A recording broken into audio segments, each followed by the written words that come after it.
India's first organic ice cream. Better ingredients, better ice cream. Organic Creamery by Iceberg.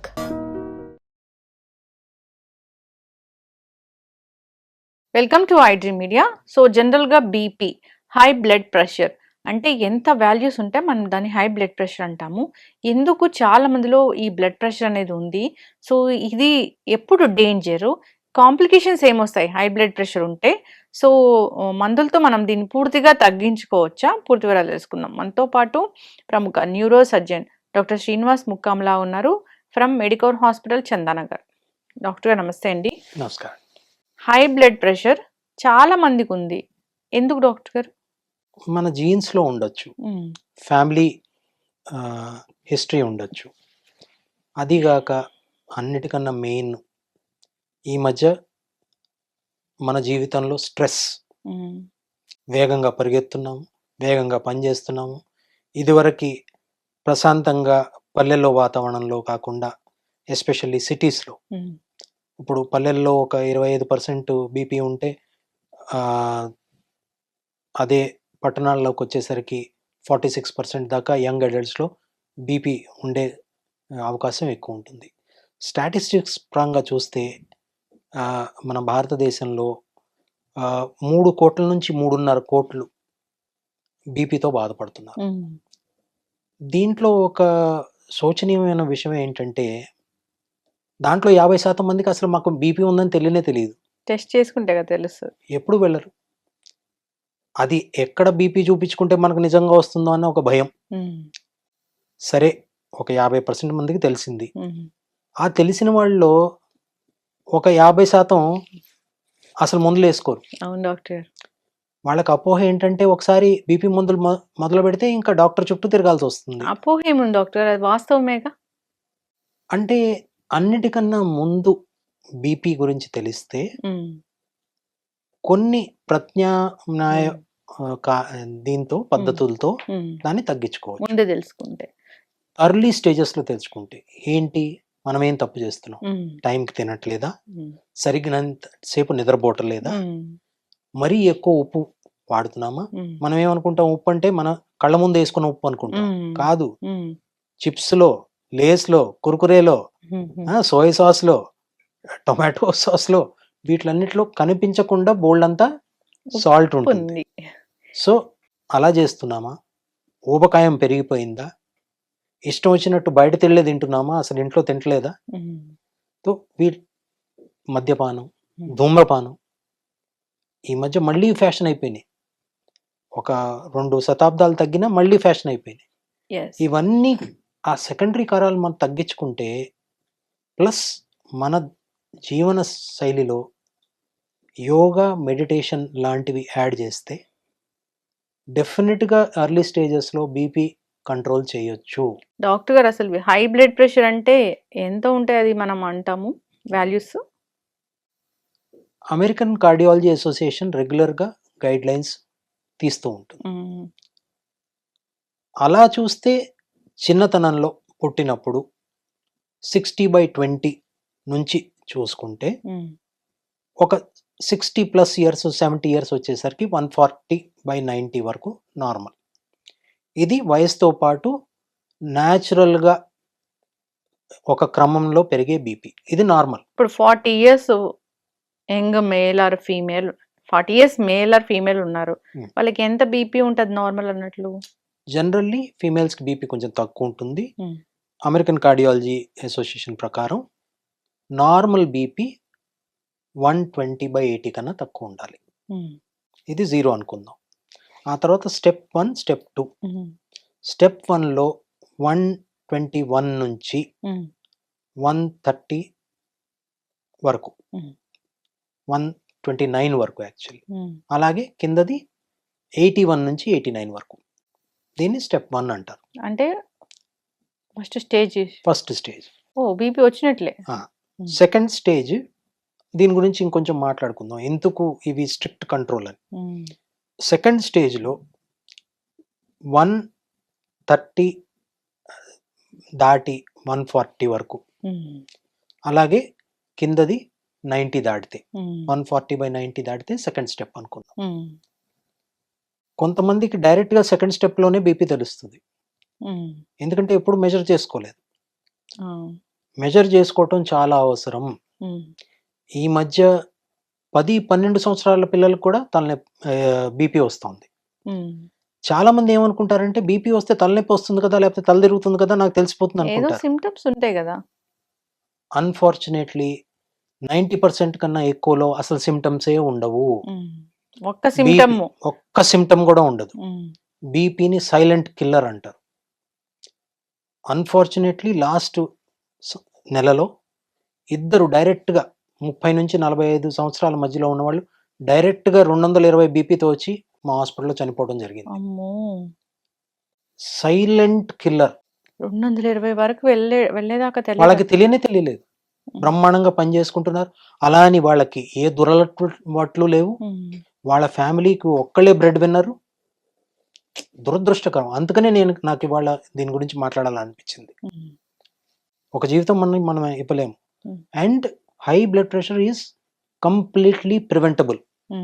దాని నుంచి heart attack కావచ్చు, పక్షవాతం కావచ్చు, ఇంకేదైనా రోగం కావచ్చు, వీటిలన్నిటి నుంచి మనం బయటపడవచ్చు.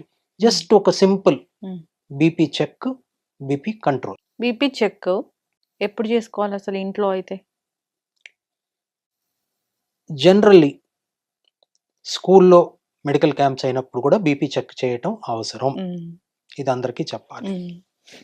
ఒక 30 సంవత్సరాలు 25 సంవత్సరాలు దాటిన తర్వాత, ఈ మధ్య చాలా స్ట్రెస్ పెరిగిపోయింది కాబట్టి ప్రతి సంవత్సరం ఒక్కసారన్నా బీపీ చూడటం అనివార్యం అయిపోయింది. నేను ఆర్మీ నుంచి రిటైర్ అయ్యాను. ఆర్మీలో ఒక 30 సంవత్సరాల తర్వాత ప్రతి 5 సంవత్సరాలకి ఒక 45 సంవత్సరాల దాకా రెగ్యులర్ యాన్యువల్ మెడికల్ చెకప్ ఉంటుంది. ఆ తర్వాత ప్రతి 2 సంవత్సరాలకి ఒకసారి ఉంటుంది. 50 దాటిన తర్వాత ప్రతి సంవత్సరం ఉంటుంది. కానీ ఈ మధ్య ఇది కూడా సరిపోయేటట్లేదు. ప్రతి సంవత్సరం 25 దాటిన తర్వాత డెఫినెట్గా బీపీ చూసుకోవాలి. ఏదన్నా పిల్లలు తలనొప్పితో వాటితో బాధపడుతుంటే డెఫినెట్గా బీపీ చెక్ చేయించుకోవడం బెటర్. ఫ్యామిలీ హిస్టరీ ఉందంటే చిన్నపిల్లల నుంచే చూసుకోవడం మొదలు పెట్టాలి, 10-12 సంవత్సరాల నుంచి. బీపీ చూడటం ఎలా? ఇదో పెద్ద ఇది. డాక్టర్ దగ్గరికి వెళ్ళి చూపించుకోవాలా, పక్కన ఉన్న నర్స్తో చూపించుకుంటే ఓకేనా, లేకపోతే ఎలక్ట్రానిక్ బీపీ ఆపరేటర్స్తో చూపించుకోవచ్చా? రెగ్యులర్గా బీపీ మానిటర్ చేయడానికి ఎలక్ట్రానిక్ బీపీ ఆపరేటర్స్ సరిపోతుంది. కానీ ప్రాబ్లం ఏంటంటే 1-2 సంవత్సరాల్లో ఈ ఎలక్ట్రానిక్ బీపీ ఆపరేటర్స్ దాని మీద ఉన్న ప్రెషర్ సెన్సర్ పాడైపోతుంది. కొన్ని వందల సార్లు బీపీ చూసిన తర్వాత అది ఇంకా పనిచేయటం మానేస్తుంది. అంటే 2 ఇయర్స్కి తీసి పడేయాలా? 2 ఇయర్స్కి మీరు అడపాదడపగా నెలకు ఒకసారి వాడుకున్నారంటే వాడుకోవచ్చు. దీనికి ఒక దారి ఉంది. మీ దగ్గర ఉన్న బీపీ మెషిన్ని మర్కురీ థర్మామీటర్ అన్నా, లేకపోతే డిజిటల్ థర్మామీటర్, ఈ మధ్య మెర్కురీ ఫ్రీ డిజిటల్ థర్మామీటర్స్ వస్తున్నాయి. సో లేకపోతే ఎనరాయిడ్ బ్యారోమీటర్ అంటారు. వీటితో క్యాలిబ్రేట్ చేయాలి. ఎట్లా? డాక్టర్ దగ్గరికి తీసుకెళ్ళాలి. దానికి ఒక మంచి డాక్టర్ని పట్టుకోవాలి, లేకపోతే అనుభవం ఉన్న సిస్టర్ అన్న పర్వాలేదు. తీసుకెళ్ళి దాంతో మన ఇంట్లో ఉన్న బీపీ మెషిన్ని చెక్ చేయించాలి. అది కరెక్ట్గా చూపిస్తుందా, 5-10 పాయింట్లు అటు ఇటు అవుతుందా, అది చెక్ చేసుకోవాలి. అప్పుడు మీరు కాన్ఫిడెన్స్తో ఇంట్లో బీపీ చూసుకోగలరు. మంచి బ్యాటరీస్ వేస్తే అది అలా కాదు, అది చూపించేది కరెక్ట్గా చూపిస్తుందా, ఫ్యాక్టరీ నుంచి తయారై వస్తుంది, అప్పుడు కరెక్ట్గానే చూపిస్తుంది. అది అలాగే చూపిస్తుందా, ఏదన్నా తప్పైందా అన్న అపోహ మన మనసులో ఉండకూడదు. సో అప్పుడు అలా చేయటం కరెక్ట్. ఎస్పెషల్లీ కొత్తగా బీపీ చూసుకోవాలంటే డెఫినెట్గా డాక్టర్ అన్న నర్స్ దగ్గర అన్న చూసుకోవడం కరెక్ట్. అదే గోల్డ్ స్టాండర్డ్. ఇదివరకు మెర్కురీ గోల్డ్ స్టాండర్డ్, ఇప్పుడు ఎన్విరాన్మెంటల్ పొల్యూషన్ వస్తుంది కాబట్టి డిజిటల్కి ఎనరాయిడ్కి మారారు. ఒక మంచి ఐఎస్ఐ మార్క్ ఉన్న బీపీ మెషిన్తో డాక్టర్ అన్న నర్స్ అన్న మీ బీపీ చూడటం కరెక్ట్ ఫస్ట్ టైం. ఆ తర్వాత బీపీ రెగ్యులర్గా మానిటర్ చేసుకుంటానికి ఈ ఎలక్ట్రానిక్ బీపీ ఆపరేటర్స్ తప్పనిసరి. అవి దాని రోల్ ఎంతో ఉంది, ఎందుకంటే ప్రతిసారి మనం హాస్పిటల్ వెళ్ళాం. ఇంట్లో చూసుకున్నప్పుడు ఒకసారి చూస్తే 130/85 వస్తుంది, వెంటనే మళ్ళీ చూస్తే 120/80 వస్తుంది, మళ్ళీ వెంటనే చూస్తే 117/80 వస్తుంది. దీంట్లో ఏది కరెక్ట్? ఇప్పుడు మంచి ప్రశ్న అడిగారు. అసలు కరెక్ట్గా బీపీ మెజర్ చేయాలంటే ధమని ఆర్టరీలో సెన్సర్ వేసి డైరెక్ట్ గా చూడాలి. ఇది సెకండ్ కి మన బీపీని చెప్తుంది. ఇదే కరెక్ట్. కానీ అది ఎవరికి చేయము. ఈవెన్ మెర్క్యూరీ మానోమీటర్ వాడినా కూడా ఒక అప్రాక్సిమేషన్ అన్నమాట. సో డెఫినెట్ గా మన బీపీ చేంజ్ అవుతూ ఉంటుంది. కొంతమందికి ఒకసారి బీపీ చూసిన తర్వాత అమ్మ బాగానే వచ్చిందని ఇంకొంచెం తగ్గుతుంది. కొంతమందికి అయ్యో 130 వచ్చిందా ఇంకా ఎక్కువ వస్తుందా అని పెరుగుతుంది. మన హావభావాలు, మన మెదడేంటి ఒక కోతి లాంటిది అనమాట. ఆ బీపీని పెంచవచ్చు. ఇలాగే వైట్ కోట్ హైపర్ టెన్షన్ ఉంది. కొంతమందికి హాస్పిటల్కి వెళ్ళి డాక్టర్ చూడగానే బీపీ పెరిగిపోతుంది. సో జనరల్లీ ఏం చెప్తామంటే ఇంట్లో ఎలక్ట్రానిక్ బీపీ ఆపరేటర్స్ తో చూసినప్పుడు ఫస్ట్ ఆఫ్ ఆల్ మీరు కూర్చుని ఉండాలి అట్లీస్ట్ 5 minutes. మన ఆరోగ్యం కోసం ఆ మాత్రం అన్నా కూర్చోవాలి. ఆదరాబాదరా చేస్తే ఎక్కువే వస్తుంది. సో మెట్లు ఎక్కువ వచ్చారు డెఫినెట్ గా ఎక్కువ వస్తుంది. 5 నిమిషాలన్నా కూర్చోవాలి. కూర్చున్న తర్వాత ఎగ్జాక్ట్లీ దాంట్లో చెప్పినట్టు గట్టిగా కట్టాలి.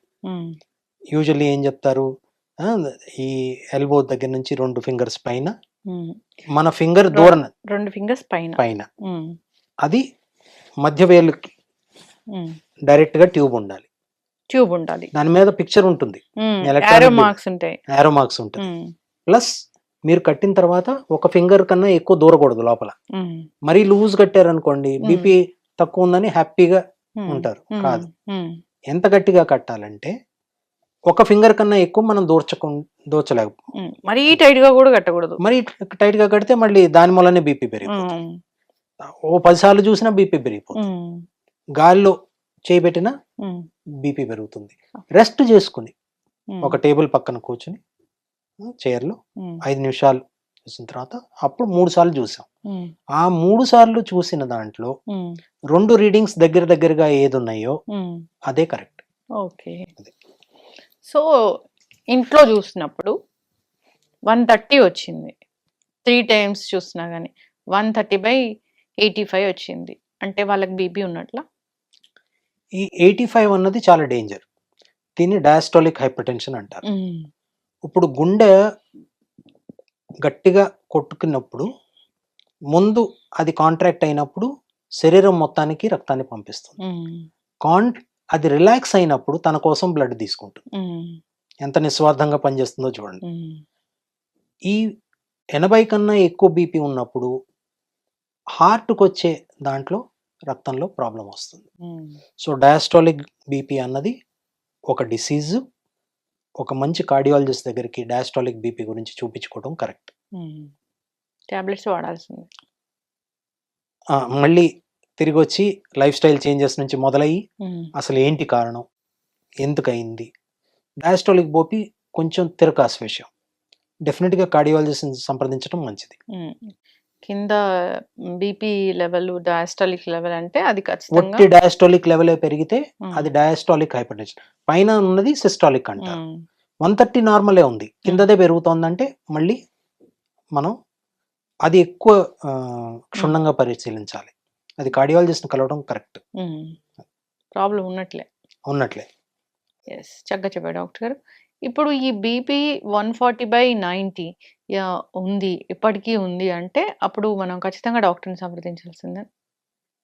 కంటిన్యూస్ గా అలాగే వస్తుంది. 140/90 ఉంటే ఇంకా దారే లేదు, వెళ్ళటమే కరెక్ట్. అఫ్ కోర్స్ ఏజ్ తో ప్రకారం.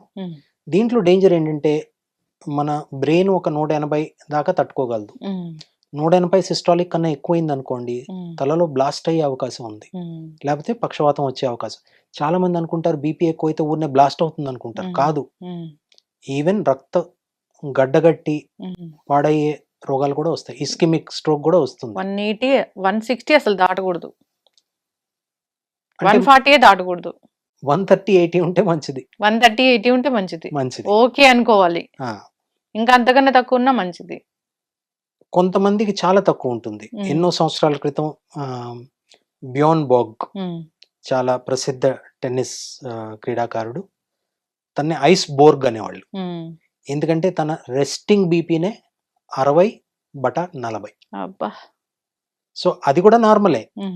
కానీ ప్రపంచవ్యాప్తంగా ఉన్న ప్రామాణికాల ప్రకారం 120/80 మాక్సిమం 130/80నే కరెక్ట్. మాక్సిమం 130-80 అంతకన్నా ఎక్కువ ఉంటే పెరుగుతుంది పక్కా అన్న. డాక్టర్ని సంప్రదించడం కరెక్ట్. దీంట్లో కొన్ని మళ్ళీ ఉమ్, నేను చెప్తాను. బీపీ వచ్చింది, సరే ఇంకా డాక్టర్ దగ్గరికి వెళ్ళరు బెరుకుతో, ఉమ్, ఎక్కడ టాబ్లెట్స్ పెంచేస్తారు అని ఉమ్, ఉమ్, స్వయంగా ట్రీట్మెంట్ తీసుకోవడం మొదలు. ఉమ్, ఉప్పు అసలు పూర్తిగా మానేస్తారు. చప్పకూడు తింటాం, వాళ్ళు చప్పకూడు తినడంతో మిగతా ఫ్యామిలీ మెంబర్స్ కూడా ట్రబుల్ చేసి వాళ్ళు కూడా చప్పకూడు తినేటట్టు చేయటం. ఉమ్, ప్రాబ్లం ఏంటంటే ఒక మినిమం లెవెల్ ఉప్పు తినకపోతే మనకి హైపోనైట్రీమియా అన్న రోగం వస్తుంది. హైపోనైట్రీమియా నార్మల్గా sodium level 135 to 145 millimole per litre. 125 కన్నా తక్కువైతే నీరసం, ఉమ్, మసిల్ క్రాంప్స్. ఉమ్, 120 కన్నా తక్కువైతే అప్పుడప్పుడు ఫిట్స్ రావటం. ఉమ్, 115 కన్నా తక్కువైతే కోమాలోకి వెళ్ళిపోవటం. ఉమ్, పెద్దవారిలో అన్నిటికన్నా కామన్ కారణం ఉమ్, పడిపోవడం తప్ప ఉమ్, ఐసీలోకి రావడానికి కారణం హైపోనైట్రీమియా. ఉమ్, వాటర్ థెరపీ అని ఒకటి మొదలు పెడతారు, ఇష్టం వచ్చినట్టు వాటర్ తాగేస్తారు లీటర్లు. ఉమ్. ఆ తర్వాత ఉప్పు కూడా సున్నా. అసలు ఉండదు. సో హైపోనైట్రీమియా అన్నిటికన్నా కామన్ కారణం పెద్దవాళ్ళు ఉమ్, అడ్మిట్ అవడానికి. సో ఉప్పు మోతాదు ఎంత ఉండాలి? దీంట్లో ఇంకా అమెరికన్ కార్డియాలజీ అసోసియేషన్ మిగతా వాళ్ళు కొట్లాడుకుంటున్నారు. గైడ్ లైన్స్ ఏంటంటే ఒక రోజుకి 1.5 గ్రామ్స్ నుంచి 2.5 గ్రామ్స్ మధ్యలో తీసుకోవాలని. ఉమ్, అమెరికన్ కార్డియాలజీ అసోసియేషన్ మరీ తక్కువ చెప్తారు, ఉమ్, 1.5 అంటున్నారు వాళ్ళు. కానీ అప్ టు 2.5 గ్రామ్స్ అంటే అర టీ స్పూన్ వరకు మనం సోడియం వాడచ్చు ఉమ్. సేఫ్గా. కళ్ళ ముందు మనం వేసుకోకూడదు ఉప్పు. ఓకే ఉప్పు ఎక్కువగా ఉన్నవి మనం తినకూడదు. డాక్టర్ గారు, ఇప్పుడు బీపీ టాబ్లెట్స్ రాశారు, ఏదైనా కారణం వల్ల బీపీ వచ్చింది, రాసినప్పుడు అది జీవితాంతం వాడాల్సిందేగా మరి? ఇప్పుడు దీంట్లో ప్రివెంటబుల్ కాజెస్ మన స్ట్రెస్ తగ్గితే చాలామంది అనుకుంటారు ఉమ్, స్ట్రెస్ ఎలా తగ్గుతుంది అని. నేను ఒక ఎగ్జాంపుల్ మీకు చెప్తాను.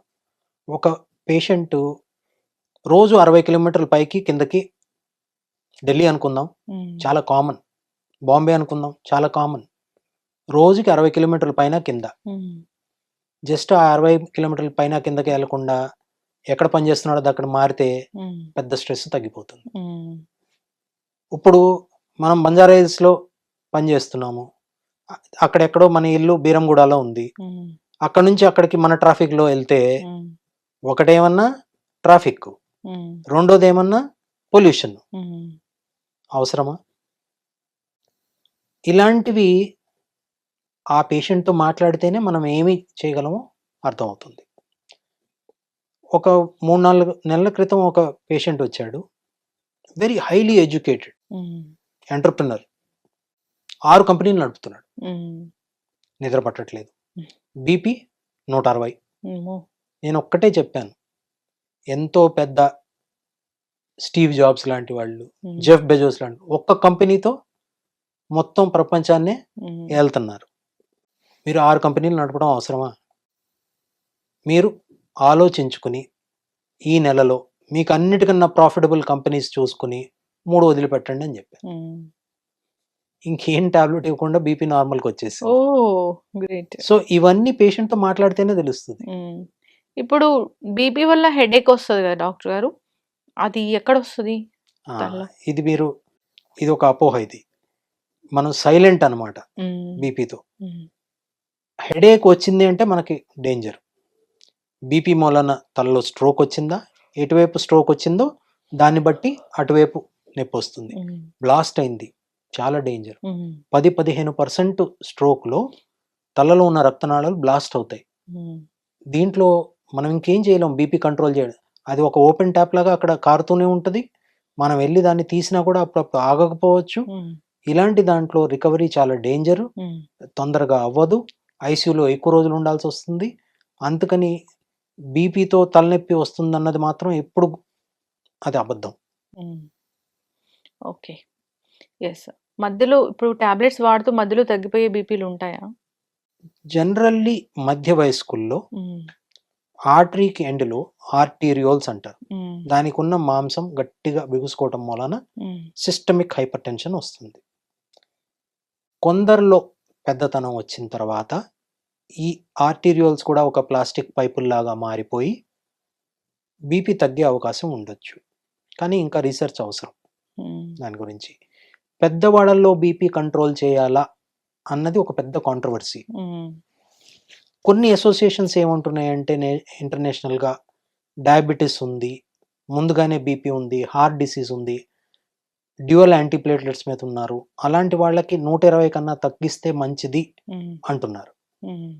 కానీ దీంట్లో ప్రాబ్లం ఏంటంటే పెద్దవాళ్ళల్లో వయసు ప్రకారం 140 దాకా ఉండవలసిన బీపీ మనం ఆర్టిఫిషియల్గా తగ్గిస్తే తలకి కావాల్సినంత బ్లడ్ వెళ్తుందా, దాని మూలన తల తిరిగి వాళ్ళు పడిపోతున్నారా అన్నది కూడా ఒక కాంట్రవర్సీ. ఇంకా దీని గురించి తేలలేదు. ప్రతి పేషెంట్ని ఇండివిజువలిస్టిక్ అప్రోచ్తో వెళ్ళి డాక్టర్లతో సంప్రదించి బీపీ కంట్రోల్ ఎక్స్ట్రా చేయటం మూలన, స్ట్రిక్ట్ కంట్రోల్ చేయటం మూలన ఏదైనా సైడ్ ఎఫెక్ట్స్ వస్తున్నాయా అని కూడా మనం చూడాల్సి వస్తుంది. దీంట్లో ఏమన్నారంటే ఒక జే కర్వ్ లాగా ఉంటుంది. మరీ ఎక్కువ బీపీ ఉన్న డేంజరే, మరీ తక్కువ బీపీ ఉన్న డేంజరే. సో ఈ ఆప్టిమమ్ అన్నది ప్రతి పేషెంట్కి వేరే ఉంటుంది. ఇప్పుడు ఒక 25 years యంగ్ మేల్ ఉన్నారు అన్నప్పుడు వాళ్ళు ఖచ్చితంగా మేల్ ఆర్ ఫీమేల్ ఎవరైనా సరే ఇప్పుడు ఈ టైంలో 20 నుంచే వస్తుంది కాబట్టి 20 years ఆఫ్ ఏజ్ నుంచి వస్తుంది కాబట్టి వెళ్ళి ఒకసారి మాన్యువల్గా చెకప్ చేయించుకోవాల్సింది బీపీని. మీరు ఏ ఏజ్ గ్రూప్లో ఉండి ఇప్పుడు వరకు ఒక్కసారి కూడా బీపీ చూపించుకోలేదంటే ఇవాళే వెళ్ళి ఫస్ట్ టైం బీపీ చూపించుకోండి.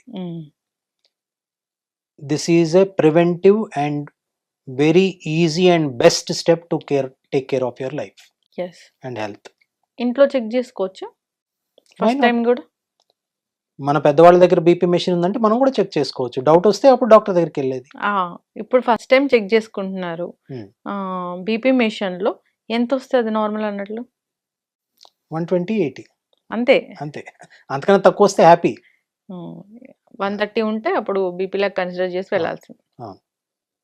చక్కటి ఇన్ఫర్మేషన్ డాక్టర్ గారు బీపీ గురించి. మనం ఇంకా చాలా ఇన్ఫర్మేషన్ అనేది దీని గురించి షేర్ చేద్దాము, నెక్స్ట్ ఎపిసోడ్ చేద్దాము, ఒక మంచి పాడ్కాస్ట్ చేద్దాము బీపీ గురించి, వాటి టాబ్లెట్స్ గురించి, సైడ్ ఎఫెక్ట్స్, సో ఆపేయొచ్చా, కంటిన్యూ చేయాలా, ఇలాంటి వాటి గురించి అన్నీ చేద్దాం డాక్టర్ గారు. చాలా చక్కటి ఇన్ఫర్మేషన్ ఉంది. ధన్యవాదాలు.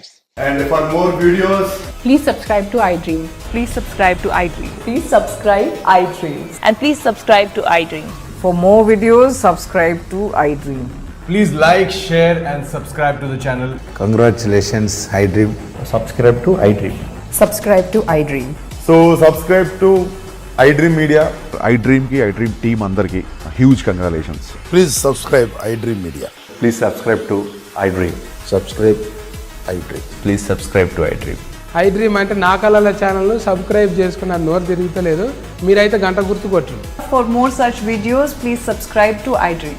Subscribe to iDream. Please subscribe to iDream. Please subscribe iDream Media. Please do subscribe to iDream. Please subscribe to iDream Media. For best entertainment and information, please subscribe iDream. And don't forget to subscribe to iDream.